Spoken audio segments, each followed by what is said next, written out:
먼저 저번화에서 제가 공장이 계속 지연되고 있다고 말을 했었는데 영상 올리자마자 바로 다음날 히토리 트레인이 완성이 됐어요. 아무래도 영상을 만드는데 시간이 걸리다 보니까 저번화에 댓글을 남겨놓긴 했었어요. 그래서 이 부분 먼저 다뤄보고 갈게요. 일단 히토리 트레인이 8월 1일자로 완공이 되었고 99.5%를 달성했다고 나왔어요. 업계에서도 가장 높은 수준이고 CEO는 실험실에서보다도 더 잘 나왔다고 말했어요. 그 다음은 배터리 트레인인데 이 배터리 트레인은 4분기 초에 완공된다라고 말을 하고 있네요. CEO 말로는 배터리는 99.9%까지 재활용된다고 하는데 지켜보아야겠죠. 또한 아렉은 USA Rare Earth Magnet이라는 회사랑 이제 MOU를 맺었어요. 그래서 MOU를 통해서 생산된 히토류를 USA Rare Earth Magnet에 납품을 하게 되겠죠. 기술 분석부터 시작을 할게요. 이 과정은 석탄재 그리고 폐자석, 즉 이 두 가지 각각의 재료를 통해서 네오디뮴 등의 히토류를 추출하는 일련의 과정인데요. 제가 5화에서 ETI 인수를 왜 했는지 설명할 때 이 추출 과정에 대해서 간단하게 설명을 했었죠. 좀 더 자세하게 보면 총 2번의 과정을 거치게 되는데요. 첫 번째 과정이 프로세스 과정인데 첫 번째 과정이 이 엘렉트로시스 기술은 텍사스 테크 유니버시티 그리고 오하이오 유니버시티로부터 가져온 기술이에요. 두 번째 과정이 퓨리파이 과정이죠. 두 번째 과정이 LAD 크로마토그래피 기술은 이 퍼듀 대학에서 가져온 기술이죠. 첫 번째 프로세스 과정을 보면 석탄재나 폐자석을 엘렉트로시스 과정을 통하여 이 컨센트레이트 알리로 만들게 됩니다. 그리고 두 번째 이 퓨리파이 과정을 보면 컨센트레이트 REE를 LAD 기술을 통하여 네오디뮴 등의 히토류로 추출하는 방식이죠. 그래서 5화에서 언급했던 부분은 이 석탄재를 컨센트레이트 REE로 만드는 첫 번째 과정에서 이 경제성이 나오지 않아서 이 부분을 보완하기 위해 ETI를 인수했다고 했었죠. 아마 폐자석은 히토류 함량이 높기 때문에 큰 문제가 되지 않았지만 석탄재의 경우에는 밀도 있게 히토류가 분포되어 있지 않기 때문에 좀 더 기술력이 필요했던 것으로 추측이 됩니다. 그러면 다음으로 배터리 재활용에서는 특허 기술이 어떻게 작용하는지 볼게요. 일단 폐배터리를 가져와서 블랙매스를 만들게 되는데요. 블랙매스를 만드는 것까지는 동일해요. 그 다음부터가 다른데요. 2화에서도 자세하게 언급을 했었지만 이 만들어진 블랙매스를 업계에서는 주로 solvent extraction, 즉 용매 추출 방식을 통하여 니켈, 리튬 등으로 추출해내게 되죠. 근데 아렉은 기존의 이 solvent extraction 대신에 더 효율이 좋은 LAD 크로마토그래피 기술을 통하여 니켈, 리튬 등을 추출해내게 되는 거죠. 이 도표는 방금까지 설명했던 기술 분석을 정리해 놓은 거예요. 첫 번째로 폐자석 그리고 석탄재에서 이 엘렉트로시스 기술을 통하여 컨센트레이트 RE를 만들고 이 컨센트레이트 RE를 LAD 크로마토그래피 기술을 통하여 이 네오디뮴 등의 히토류를 추출해내죠.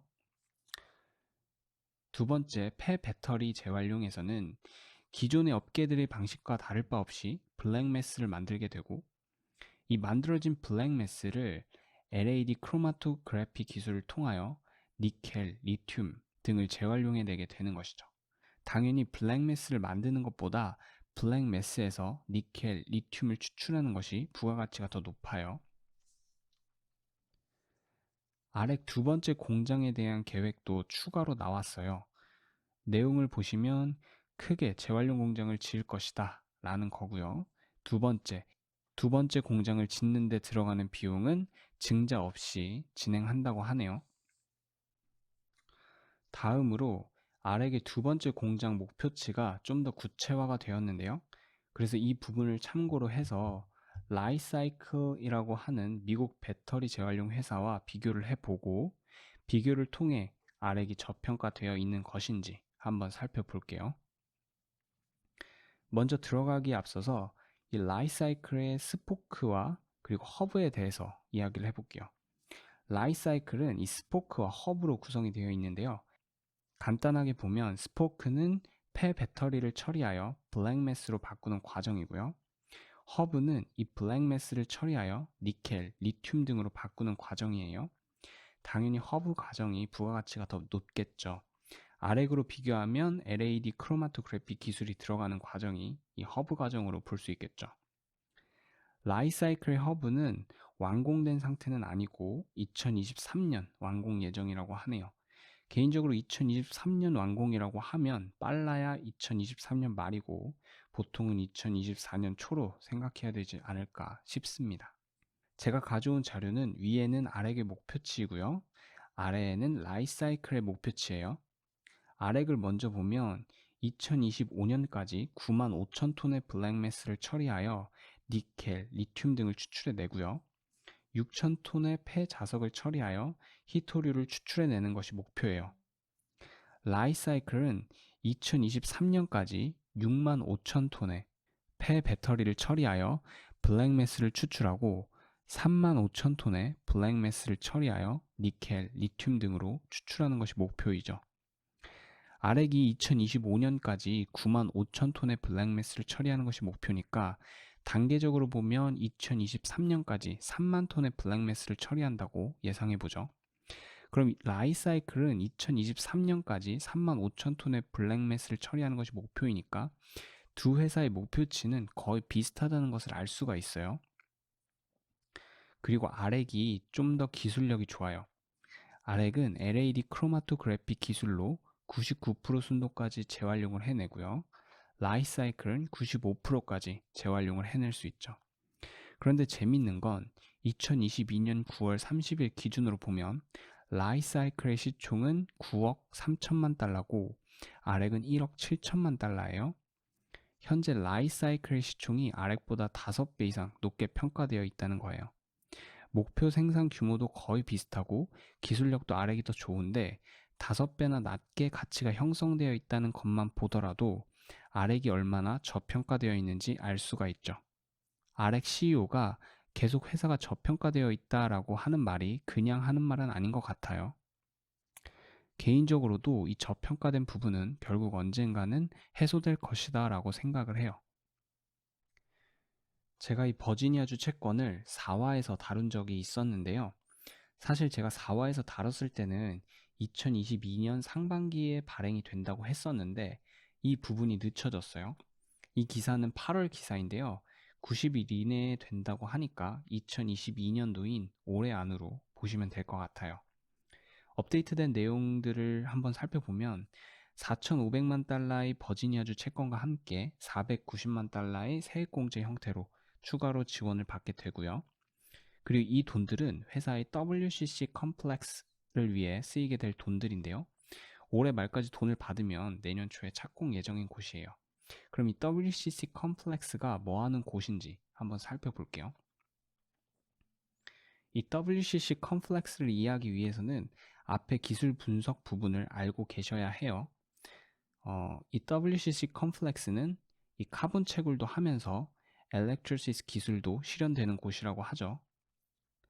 카본과 카본 부산물로 컨센트레이트 알리를 만들고 컨센트레이트 알리를 공장이 있는 인디아나로 수송한다는 내용이에요. 그럼 WCC 컴플렉스 내용을 정리해 볼게요. 이 WCC 컴플렉스에서 카본과 카본 부산물이 나오겠죠. 그럼 카본은 기존 사업처럼 팔고 카본 부산물이 나오면 WCC 컴플렉스에서 첫 번째 단계인 엘렉트로시스 과정을 통해서 이 컨센트레이트 알리를 만들게 되죠. 여기까지가 WCC 컴플렉스가 수행하는 과정이에요. 과거에 카본 부산물을 처리하는 엘렉트로시스 과정이 경제적이지가 않아서 ETI 인수를 통해서 이것을 해결하려고 노력했죠. 그 결실이 이 WCC 컴플렉스라고 보시면 됩니다. 이제 컨센트레이트 알리를 공장으로 수송하는 단계를 거치게 되고요. 첫 번째 공장은 인디아나에 있고 두 번째 공장은 인디아나로 할지 버지니아로 할지 아직 위치 선정 중에 있고요. 수송된 컨센트레이트 알리는 LAD 기술을 통하여 히토류로 추출되게 됩니다. 스펙주는 제가 일부에서 언급한 적이 있었는데요. 진행 상황을 한번 볼게요. 이제 RMC라는 회사와 합병을 하게 되고요. 나스닥에 상장될 것이라고 하죠. 보면은 농업, 자원 관련해서 여러 가지 일을 한다고 되어 있는데요. 2021년 설립된 회사라 내용도 없고 정확한 정보를 파악하기가 힘들더라고요. 그래서 큰 기대는 안 하는 것이 좋을 것 같네요. 노브스테라도 제가 일부에서 잠깐 언급을 했었죠. 아렉이 그래핀 관련 특허가 있었나 봐요. 그런데 이 부분을 노브스트라에게 팔고 그 대가로 1600만 달러 가치의 노브스트라 주식을 받았어요. 그래서 이 거래로 받은 주식을 노브스트라 상장 전이나 상장 시기에 있는 투자자들에게 이 배당을 줄 수 있다라는 내용이죠. 그런데 예전에 노브스트라가 상장하려다가 그만둔 적이 있어요.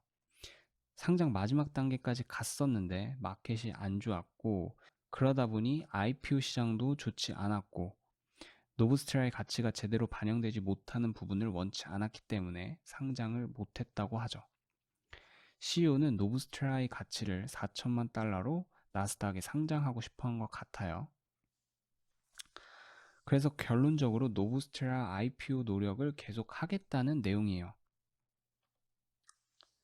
제가 저번화에 자사주 매입에 대해서 말을 했었는데요. 회사에서 기업 분할이나 자사주 매입 등을 고려하고 있다고 말했었죠. 저는 자사주 매입 가능성이 별로 없다고 생각했었거든요. 자사주 매입할 돈으로 공장이나 좀 빨리 지었으면 좋겠다라고 말을 했었는데 결국 자사주 매입을 하네요. CEO는 이제 공장 짓는데 생각보다 돈이 많이 안 들어간다라고 말을 하고 있습니다. 개인적으로 회의적이긴 하지만 좋게 생각해 보면 제가 4부에서 헤리티지 그룹의 투자금에 대해서 자세하게 설명을 한 적이 있어요. 5천만 달러의 잠재적인 투자 가능성이라고 언급을 했었는데 원리는 결국 주가가 오르면 헤리티지 그룹에서 추가 투자를 하고 싶게 되는 그런 옵션이죠. 그래서 주가를 부양해서 이런 잠재적인 투자 가능성도 보고 있지 않나 싶습니다. 세부 내용을 좀 보면요. 1천만 달러까지 자사주 매입을 진행할 수 있다고 했고요. 일반적으로 거래하는 것처럼 오픈 마켓에서 살 수도 있고 또는 다른 방식으로 살 수도 있고요. 그리고 2023년 9월 15일까지 유효하다고 하죠. 그리고 이 자사주 매입은 의무가 아니라 이사회의 재량권에 의해서 사는 거고요. 언제든 중지되거나 수정될 수 있다고 합니다. MP Materials, 히토류 회사죠. 아렉 CEO가 이 회사보다 아렉이 더 경쟁력이 있을 만한 흥미로운 이야기를 해서 가져와 봤는데요. 보면 MP는 네오디뮴이랑 프라세오디뮴은 생산이 가능한데 디스프로슘은 생산이 안 된다는 거예요. 결국 자석을 만들려면 이 모든 게 필요한데 MP는 없다는 거죠. 반면에 아렉은 기존의 자석을 재활용하는 시스템이에요. 그러다 보니까 자석을 구성하는 모든 요소를 뽑아낼 수가 있죠. 그래서 미국에서 유일한 디스프로슘 생산 회사라고 해요. 사실 중국의 히토리 무기화 등에 대한 대비를 위해 미국이 자국의 히토리 생산 시스템을 키우려고 하는 건데 MP만으로는 결국 완성품을 만들 수가 없게 되는 거죠. 그래서 아렉이 굉장히 유리한 위치를 가져갈 수도 있겠다는 생각이 듭니다. 또 구체적으로 밝히고 있진 않지만 국방부와의 협력도 있어요. 내용을 좀 보면요. 국방부랑 전략 비축물에 대해서 이야기를 했다는 거죠. 그리고 국방부의 폐기물들이 아무래도 민감하다 보니까 그 부분에 대해서 이야기를 좀 나눈 것 같아요. 아마 국방부 폐기물들을 재활용하거나 그런 부분에 대해서 논의를 한 것 같아요. 국방부에서는 아무래도 히토류 관련 물자들을 많이 쓰니까요. 그래서 여러 가지 유익한 이유들을 말했고, 그래서 같이 계획을 진행해 나갈 거다라고 하네요.